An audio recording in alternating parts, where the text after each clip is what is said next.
Well, good morning, everyone, and welcome to our weather outlook with meteorologist Jeff Lindner. This is hosted by South Texas Cotton and Grain Association. Thank y'all for being here. I'm recording this session and we'll post it up on YouTube. So, uh, Jeff, it is we're ready to roll. Okay.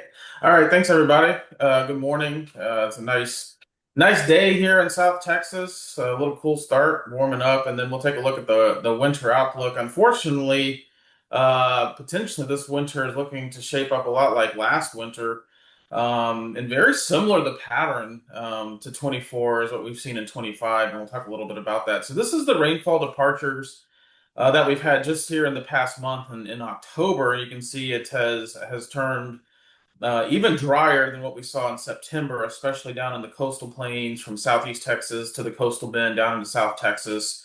And then we've had some sporadic rains here and there in some areas, but generally speaking, it has been a dry pattern here in the state since the summer. So we'll talk a little bit about that as we move forward. So this is the drought outlook of what we looked like back on April of last year. So we were coming off a dry fall into the winter and into the early spring. We had significant drought in a lot of areas, especially in the hill country, back down towards the Rio Grande Plains, West Texas. Really, I remember talking a lot last spring about the Brazos River kind of being the dividing line between the haves and the have-nots. So East Texas having more precipitation and much drier out to the west, including the coastal bend. And the question was kind of when are we going to potentially switch to a little bit of a wetter pattern? And what's interesting is a lot of the climate models actually did have a fairly modest wet signal there for that June and July period as we got into last year, and that's exactly what happened. This is going ahead to August of 25, and so unlike most summers around here where we our drought tends to deepen as we get into the summer months, so we kind of need that April, May rain to kind of help us get into that June, July, August period. The rains kind of came back in May and then certainly in June and really into July. We had a lot of precipitation. What's very interesting is that there's certain portions of South Texas that completely missed a lot of that. The Nueces River Basin, which feeds a lot of the water supply for the Corpus Christi area, missed out on a lot of the heavy rainfall. And so the Nueces River actually began running again, but it was very little input into the water supply reservoirs. And we'll talk more about that. But you can see the almost complete elimination of drought in a lot of the state by August, which is, again, very rare for us. We had really bad situation for the Highland Lakes chains up in central Texas on the Colorado. Travis and Buchanan were way down. And then unfortunately, we had the catastrophic flooding that occurred both on July 4th in the hill country on the Guadalupe River, and then on July 5th in the Highland Lakes chain of the Colorado River Basin. And that brought both Buchanan and Travis to almost full pools. And so a much better situation water supply wise for the Colorado Basin. But the basins kind of to the south and west of that, while impacted, weren't as significantly impacted. Even the massive flood wave that moved down the Guadalupe Basin into Canyon Lake only brought Canyon Lake up about 10 percentage points. So that reservoir is still significantly below its conservation pool. And we'll talk some more about the South Texas reservoirs here in a little bit. And then as we go, again, very similar to last year, the rains kind of stopped late August, early September, right around Labor Day. And September last year and October last year, just like this year, were dry. And once again, we've seen the redevelopment almost statewide of drought conditions, kind of focusing in the south central Texas area, the I-35 corridor down towards Del Rio, Laredo, southward into South Texas, and then east over here into Southeast Texas, kind of for the more significant drought. And we did have that rain event that kind of impacted portions of the area about a week ago, and then down in the South Texas, the storms you had Saturday with the hail. That kind of pushed back a little bit, but it was mainly a dent in what is a kind of developing drought pattern here And looking ahead for the next couple of weeks, it just does not look like a lot of rain. So even though the temperatures start coming down, we're going to see the drought conditions continue to degrade here without precipitation. And unfortunately, the fire weather conditions this time of year is where you really have to start worrying behind these cold fronts. And we've seen, I think it was last week, what was it, Tuesday or Wednesday, we had that decent front come through, the gusty winds and some fires down in South Texas. I think it was around Gregory and Portland. Y'all had some fire issues down there and also up in Matagorda County. And so we're gonna get into that pattern here without rains every 1 to 2 weeks. The vegetation is going to dry. The big concern is once we get our first freeze of the season and that grass becomes dead, and these fronts come through and we don't get precipitation, we get those strong winds and low humidity. That's when we really can get into issues. And so this is the kind of the one of the drought indexes we use this more for fire weather than anything, but this is a good indicator of the depth of soil moisture. So the values there in the hundreds also equate to inches in feet below the surface. So for example, 2 to 300 means that there is zero moisture. The soil is completely void of any moisture down to 2 to 3 inches deep, and so values of 7 to 800 equate to almost no moisture, completely void of moisture down to 7 to 8 inches deep. So the deeper that void goes, the worse it is on the vegetation. And so, values in the 3 to 4, 500 range, that's where your grasses tend to have their roots. So you start to see the degradation of the grasses, and then you start to get the 5 to 6, 700 range. That's kind of what call your shrubs and what we call the medium ladder fuels. And then your kind of small trees and even bigger trees are in that 7 to 800 range, and that's when they start to be impacted by the lack of moisture. And so you can see there's certainly a lack of soil moisture there across um, the areas between Houston and San Antonio, and then kind of down south and west from that down into the Rio Grande Plains.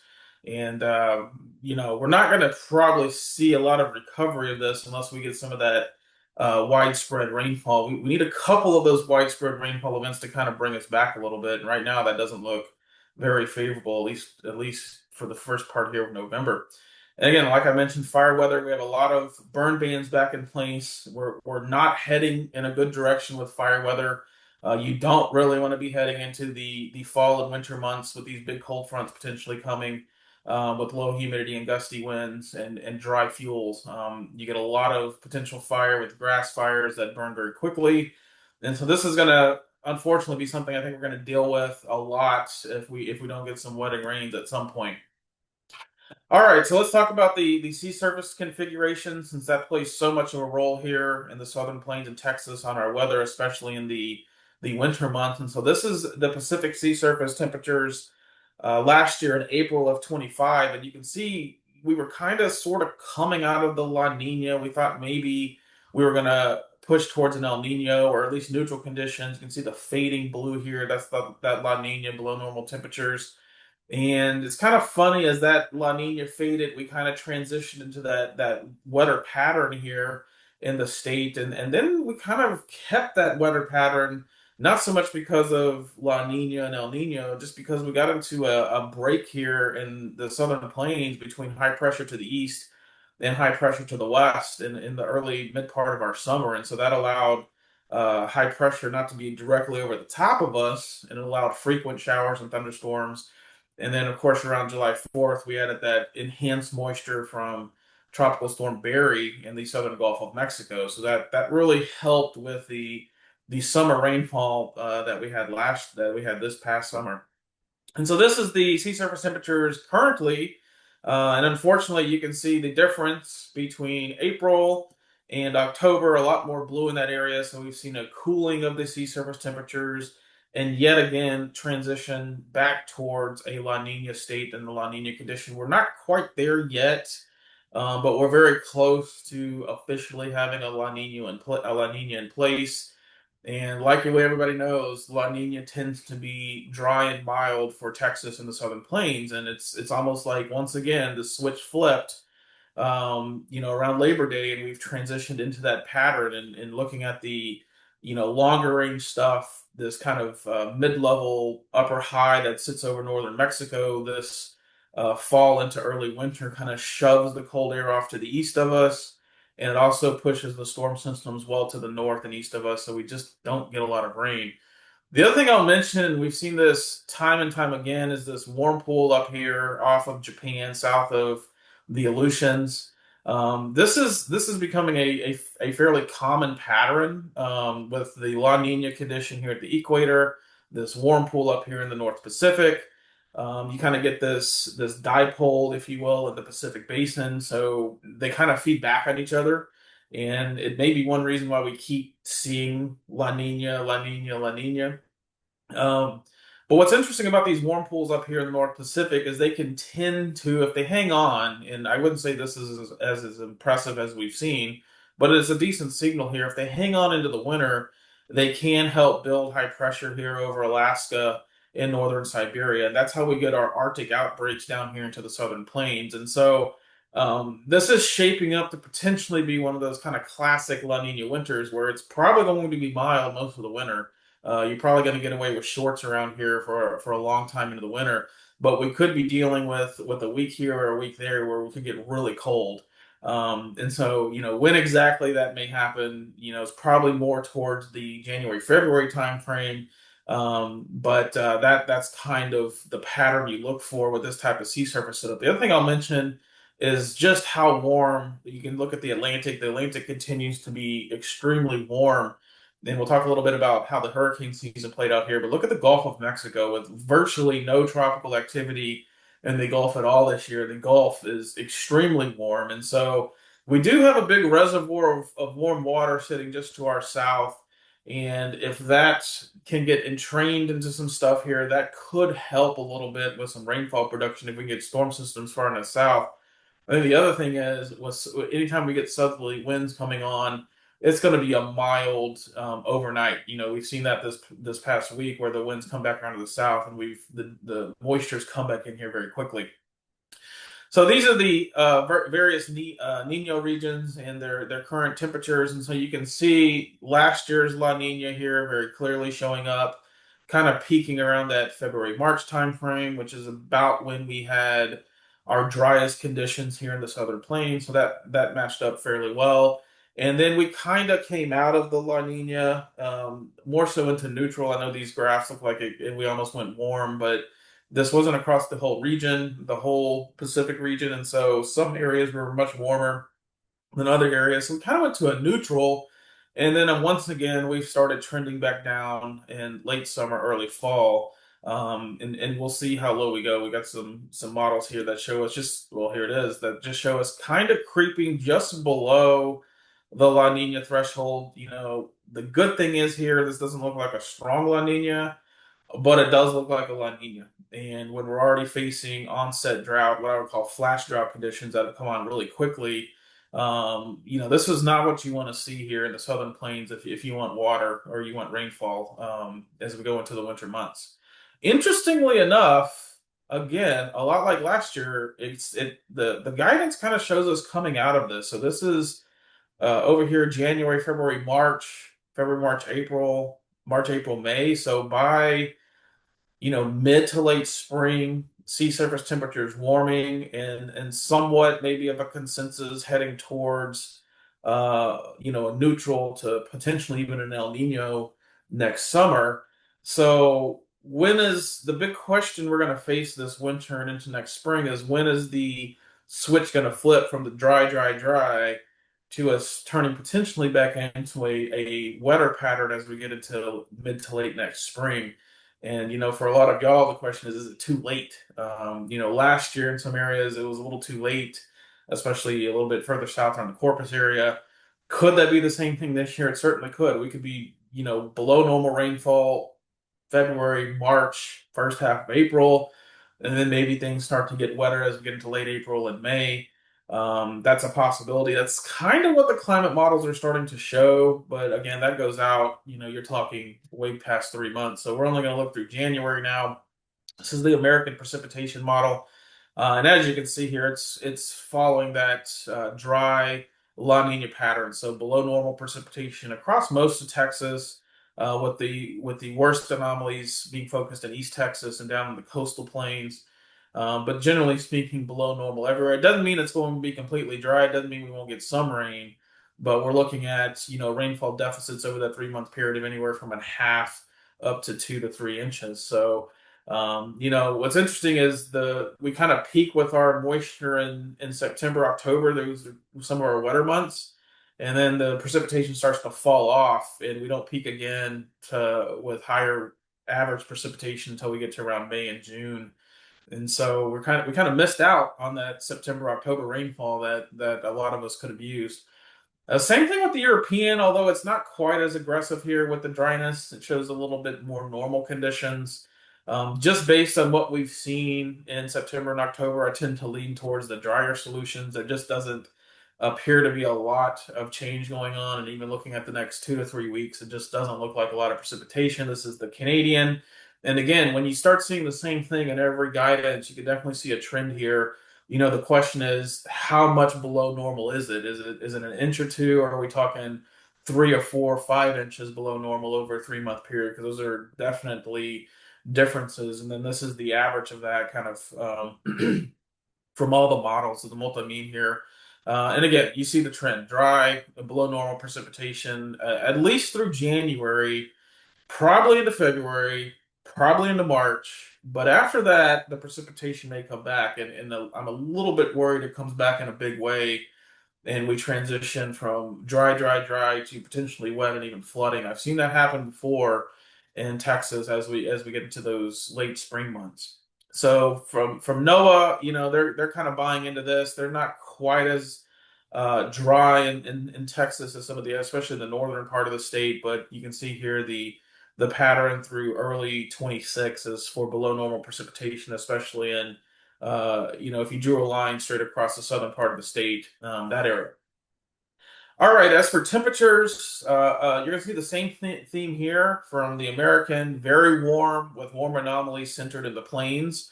Again, this is a very typical La Nina pattern where you have strong west to east jet stream across the nation, and that just doesn't allow storm systems nor cold air to really come down into the United States. So this is a very warm looking pattern with the anomalies centered there in northwest, northern Texas into Kansas.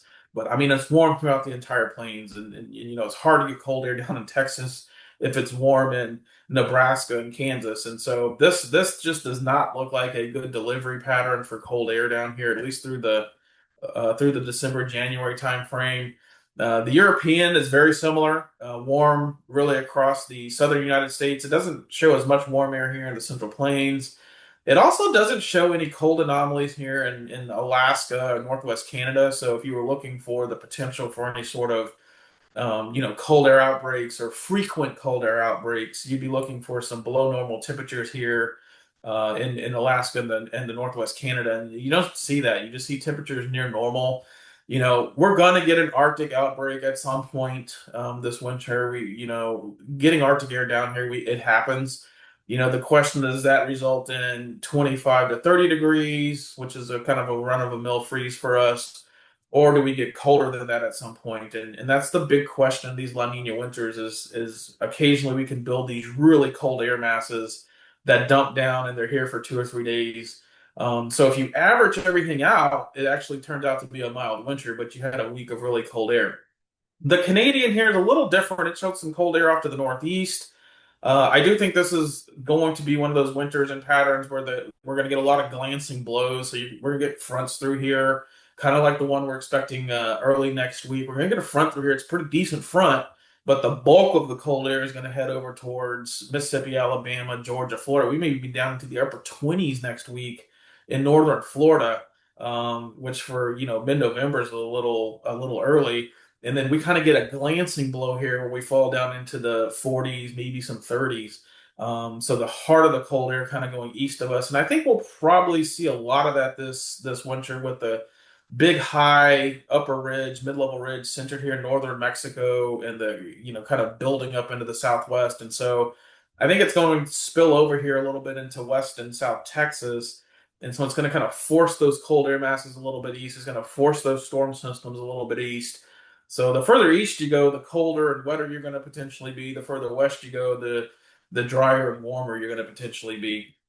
And then if you take the model mean here for the 3 month period, you can see the warm anomaly actually centered back down across Southwest Texas and kind of the central part of the state. So, we've seen this for the last several winters. It's just been relatively warm, and we've caught a few of those Arctic outbreaks. I can't even remember the last time we had a wet and kind of coldish winter.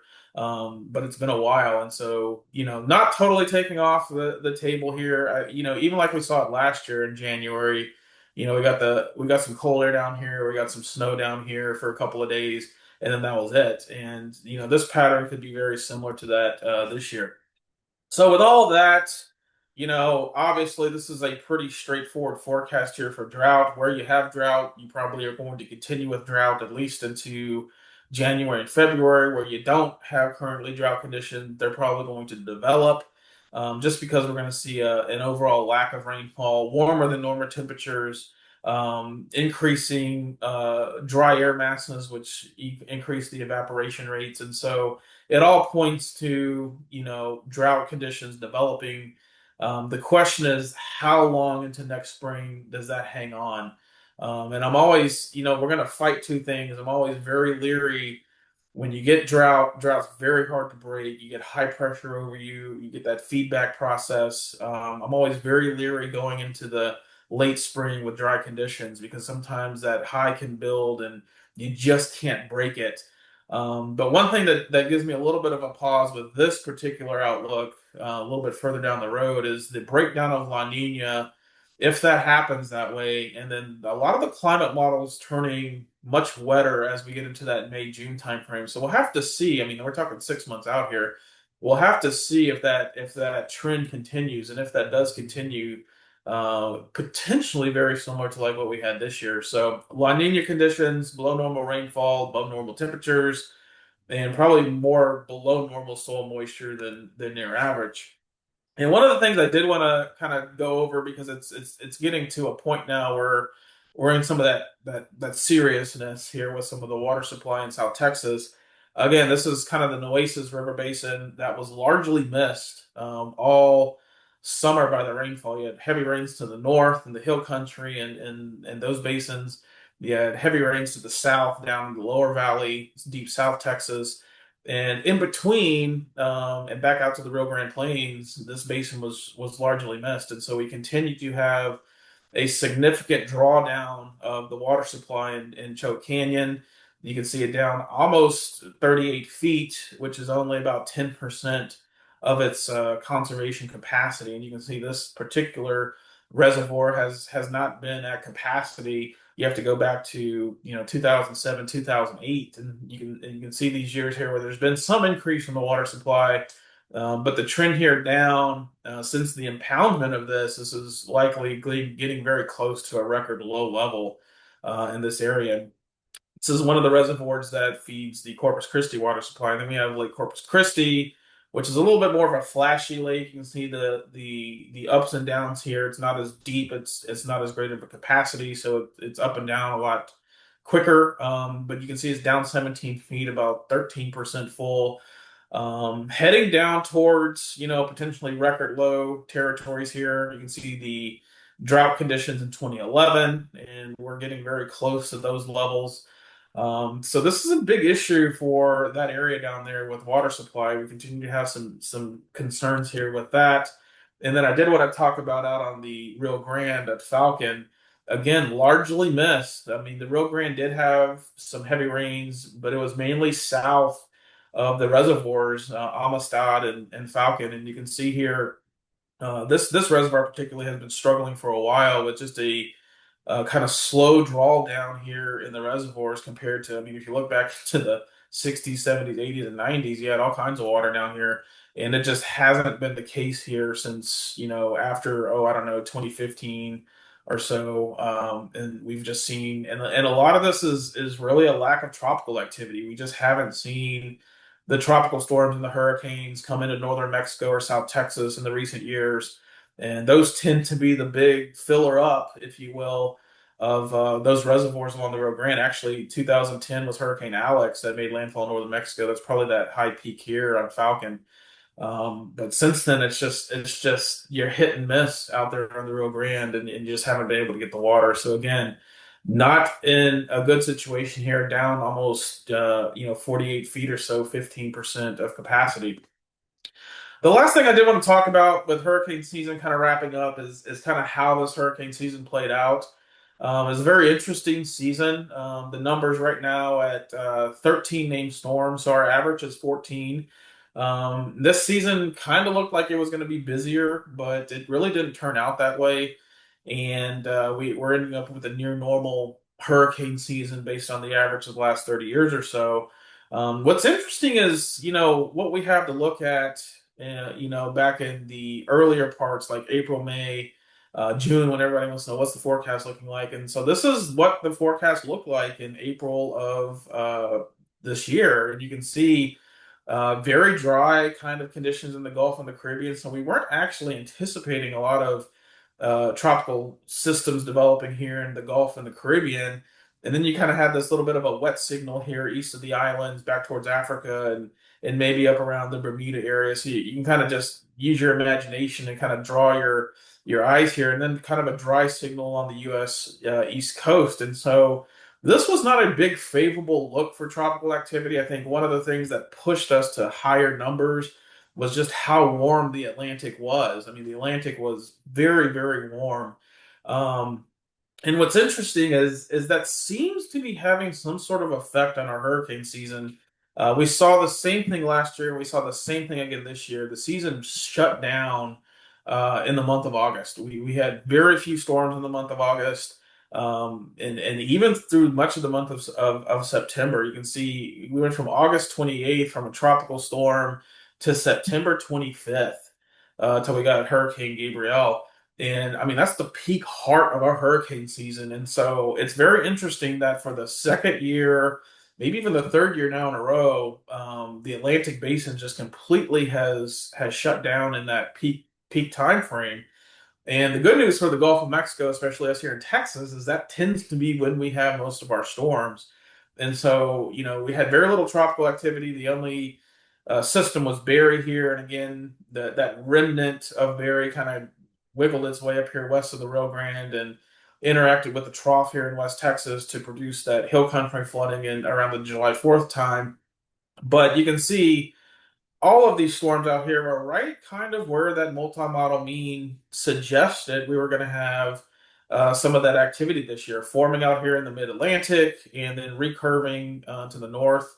What's interesting is we did have four major hurricanes, so that's a lot of major hurricanes. Of those four, five, or of those four, three became Category 5 hurricanes, and we almost got away with a season that had virtually very little impact. We had Barry again, and then we had Chantal here in the Carolinas, which produced some flooding. And then very late last week, Melissa, down here in the Caribbean, kind of snuck under, found those favorable conditions, and was one of the strongest landfalling hurricanes ever on record in the Atlantic Basin. So when that hurricane made landfall in Jamaica, it was a sustained winds of 185 miles per hour and a pressure of 892 millibars, which ties for the 1935 Florida Keys hurricane landfall for the strongest landfalling hurricane anywhere in the Atlantic Basin. And so, um, it was a very interesting season of when these storms found their kind of right conditions in their sweet spot, they really went. And so they utilized that really above normal water temperatures and they went, into these high-end hurricane events. Same thing down here in the Caribbean. The Caribbean was relatively unfavorable, and Melissa struggled for 2 or 3 days as a tropical storm. And then once it found these favorable conditions, it really just ballooned into this monster hurricane, and unfortunately just clipped that western side of Jamaica. And so they're still having a lot of issues. I actually read a report this morning that Jamaica has lost about 30% of its GDP. So their agriculture and tourism took a massive hit with this hurricane. Yeah, I've heard a lot about it, and a lot of people are like, "Oh, this has been overblown and everything." Typically, when you don't hear things, it's really bad, and it's actually pretty bad down there, especially on that western third of that country. So, anyways, a relatively quiet season, but then with the storms out in the Atlantic, no major impacts. But this kind of goes to show you the numbers don't really matter. You can have a lot of storms. They all stay out in the Atlantic. These are big monster hurricanes. And you kind of have a quiet U.S. season, very quiet Gulf Coast season. And so we'll see what 26 has to come as we get into the later part of or the early part of next year. So with that, any questions? And obviously, if anybody's not on the weather update list, if you would like to be added to that, you can just send me an email at that email address there on the screen.